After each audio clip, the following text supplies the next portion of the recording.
Paano mo malalaman kung matalino ang isang tao?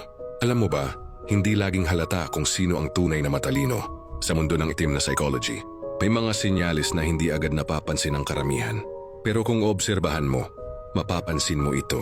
Una, tahimik sila sa karamihan ng sitwasyon. Hindi ito dahil sa mahiyain sila, kundi dahil sanay silang mag-obserba. Sa halip na magsalita agad, mas gusto nilang intindihin muna ang paligid para silang sponge na sumisip-sip ng impormasyon bago mag-react.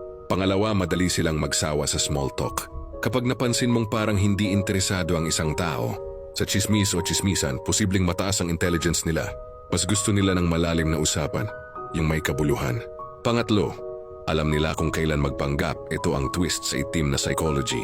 Ang mga highly intelligent na tao marunong mag-blend in.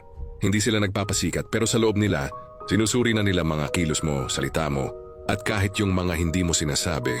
At ang panghuli, may self-control sila.